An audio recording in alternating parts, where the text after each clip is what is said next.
Good morning, Grace family. Happy to be here with you looking at a couple texts today on Good Friday, 2023. And looking at specifically, we're going to look at some of the stuff that occurred Thursday night in Holy Week into Friday morning, into the wee hours of the morning, into the probably the ninth or so hour.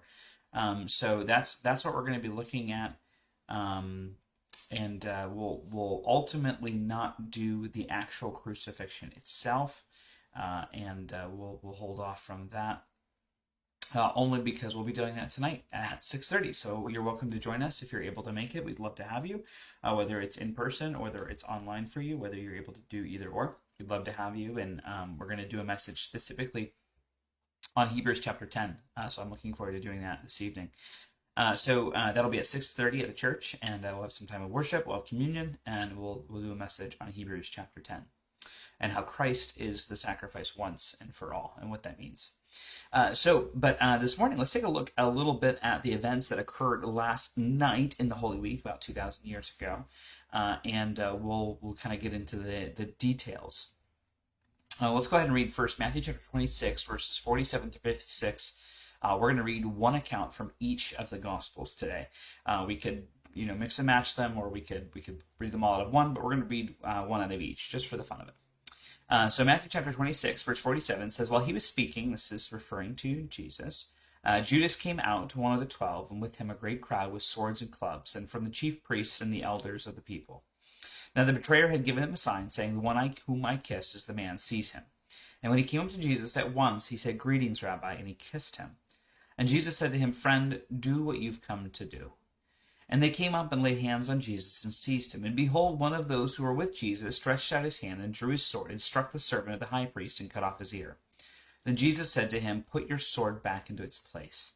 For all who take the sword will perish by the sword. Do you think that I cannot appeal to my Father and that he will at once send me more than 12 legions of angels? But how then should the scriptures then be fulfilled? It must be so.' And at that hour Jesus said to the crowds, Have you come out against a robber with swords and clubs to capture me? Day after day I sat in the temple teaching, and you did not seize me. But all has taken place that the scriptures of the prophets might be fulfilled." Then all the disciples left him and fled. What I want to note here specifically, and we can look at some of the other accounts to get some more details, but what's interesting is that Judas has decided to betray Christ, and we talked about that briefly yesterday. And he uses kind of a really, really horrible way to betray Christ. He kisses him, which is a sign of greetings and respect, and it's not odd to kiss someone in that culture. But it does make sense that given the darkness of the night and the circumstances of the fact that he probably had the 12 with him and maybe some more, don't want to get the wrong guy. So Judas ensures that they get the right guy. Obviously, we know Peter gets a little angsty with his sword and seeks to defend Christ. And I think it's interesting because Jesus puts Peter in his place, and he makes a comment in verse 53. I think it's very interesting. He says, "Do you think that I cannot appeal to my Father, and that he will at once send me more than 12 legions of angels?" There's this element to which Jesus is saying, "I'm not. This is not my will. Like, if I choose to not go, I don't have to go. Like, I just have to ask, and it would be over." And this is the level of control that Jesus has of the situation. In verse 54, he says, "But how then should the scriptures be fulfilled, that it must be so?" Jesus is saying this is going according to plan. And the disciples don't understand that. They don't realize that, but Jesus does, and Jesus is submitting to them. And I think Jesus makes a really interesting point. He's like, you've come out against me with robber and swords and clubs to capture me, as if that mattered, as if that would help. And yet, day after day, I sat in the temple teaching, and you did not seize me. I'm literally right outside of where your meeting place is. If you remember the images of the temple, he would have probably been sitting right outside of where the Sanhedrin met. They could have just went out and grabbed him and brought him in with the temple guard. It would have been probably a ruckus, but they could have gotten it done pretty quick. But he says specifically, verse 56, notice that all of this has taken place, that the scriptures of the prophets might be fulfilled.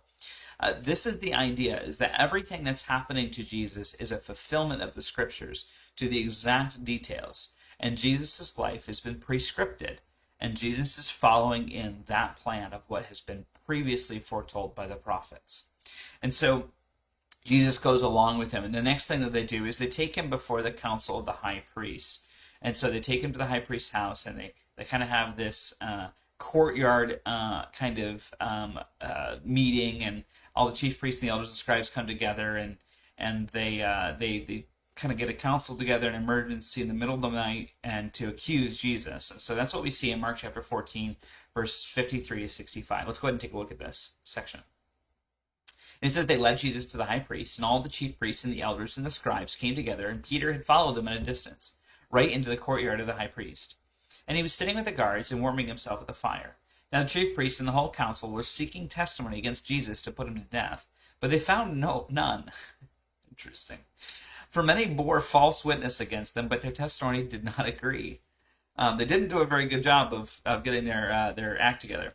Verse 57, and some stood up and bore false testimony, saying, we heard him say, I will destroy this temple that is made with hands, and in 3 days I will build another not made with hands. Yet even about this their testimony did not agree. And the high priest stood up in the midst and asked Jesus, have you no answer to make? What is it that these men testify against you? Verse 61, but he remained silent and made no answer. Now, this is an interesting side note here. So our American political system, we believe in the right to remain silent. Part of the reason why we hold something like the idea of the right of remaining silent and not incriminating yourself is because of exactly what's going on here. It is that people can't get their case together, and you don't need to build their case for them. If you've done it and it can be proven, then just let them prove it. And that's exactly what Jesus is doing. And the point is that nothing can be actually proven against Jesus. And so they're trying to now, at this point, the high priest in verse 61 and 60, he's trying to get Jesus to incriminate himself and say something that they can use against him.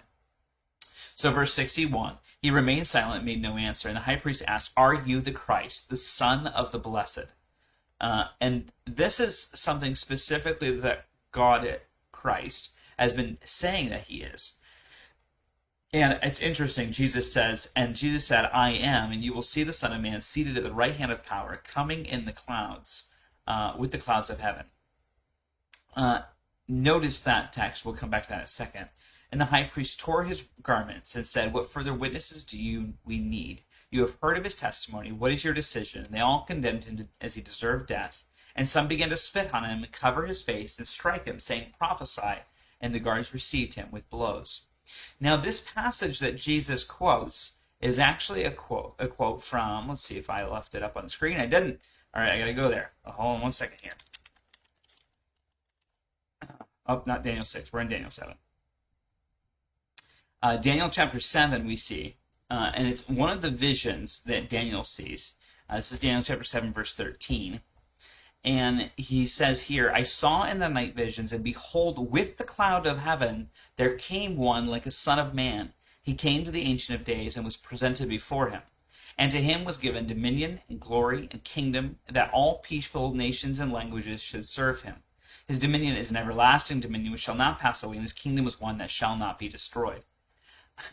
That is what Jesus is quoting in Mark.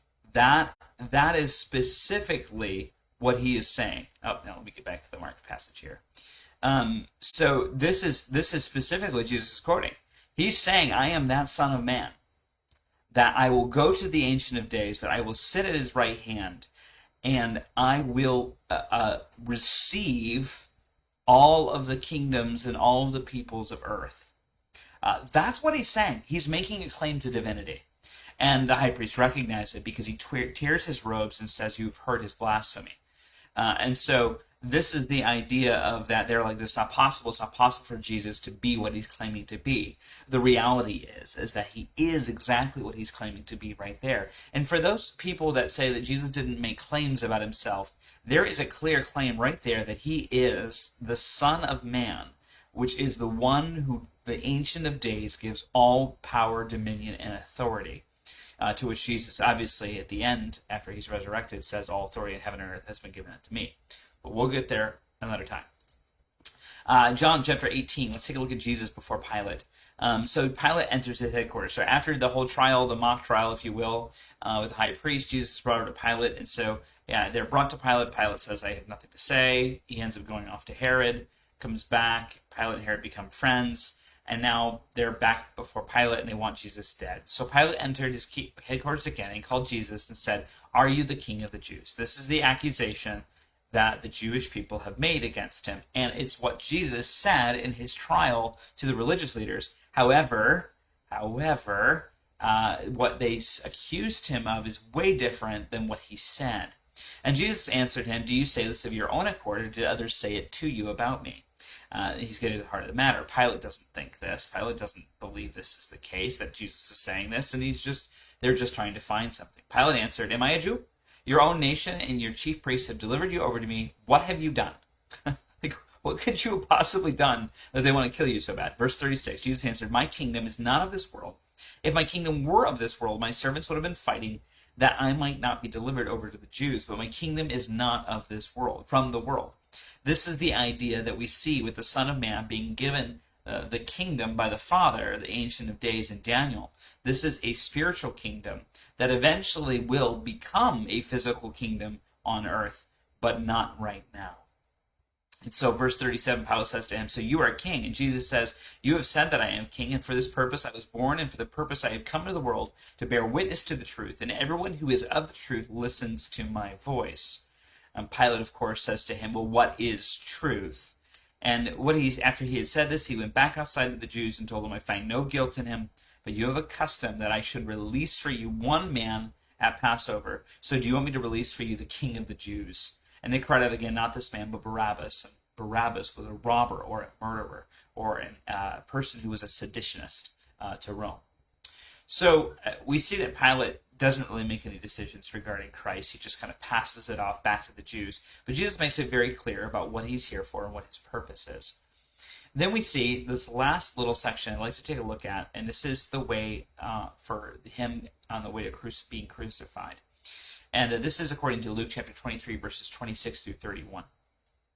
And it says, and as they led him away, they seized one Simon of Cyrene, who was coming from the country, and laid on him the cross to carry it behind Jesus. And there followed him a great multitude of people and women who were mourning and lamenting for him. But turning to them, Jesus said, daughters of Jerusalem, do not weep for me, but weep for yourselves and for your children. For behold, the days are coming when they will say, blessed are the barren and the wombs that never bore and the breasts that never nursed. They will begin to say to the mountains, fall on us, and to the hills, cover us. For if they do these things when the wood is green, what will happen when it is dry? And I want to pause there because there's something that's very interesting that Jesus is saying here. Jesus is basically saying that judgment has come upon Christ, that he is ultimately the judgment that's being brought on him by the Romans is a judgment that he's green. There's nothing wrong. The wood should not burn. There's nothing about this wood that would be the right kind of wood for fire, for judgment. And what Jesus is saying to them is that what's going to happen when the Romans decide that it's time for you to be judged, and God is going to judge you by the Romans. And that's the idea of what will happen when it is dry. So there is this idea here that right now, if you see what they're doing to me, imagine what's going to happen to them. And this is kind of the idea that's being stated here. This is definitely language of judgment. And Peter picks up on something similar to this, and this is what I want to leave you with today as we process the crucifixion of Christ and what it means that this judgment is befalling upon Christ. I want to think about something that Peter said. In 1 Peter chapter 4, verse 17, he says this, for it is time for judgment to begin at the household of God. Now, what this means is that we are experiencing judgment and discipline, and we are experiencing the difficulty that occurs from people in the world coming against us. And God is using that ultimately to prune us, to make us more like the Son, so that we might suffer with him and like him. And then he continues, and he says this, and if it begins with us, what will be the outcome of those who do not obey the gospel of God? This is very similar to what Jesus is saying, and he says, if this is what's happening when the wood is green, imagine what's going to happen when the wood is dry. Probably quoting Ezekiel. The idea being the same thing that Peter is saying here in verse 17. If it begins with us, and this is the outcome, the way that people are treating Christians and the way that we're experiencing suffering, if this is what judgment looks like for us, can you imagine what judgment's going to look like for those who don't obey the gospel? Verse 18, he then quotes, if the righteous are scarcely saved, what will become of the ungodly and the sinner? Verse 19, this is his words then to us. Therefore, let those who suffer according to God's will entrust their souls to a faithful Creator while doing good. The reality is the judgment in whatever we face for suffering now is something that God is willing in our life. He's willing that the suffering would be endured by us, the same thing that God willed that Christ would experience suffering and would die. And so Christ, as he's submitting to the scriptures and he's submitting to the prophecies, he's submitting to the will of God, ultimately unto his death, we therefore also may need to submit to suffering according to God's will, and that we may need to entrust our souls to our faithful Creator and do good while we are entrusting ourselves to him. Because the reality is that if the judgment that has begun with the household of God, with us, and the suffering that we endure, if this is how this is, can you understand what the outcome will be for those who do not obey the gospel of God and who have not received mercy and have not received salvation? Because if the righteous are scarcely saved, what will become of the ungodly and the sinner?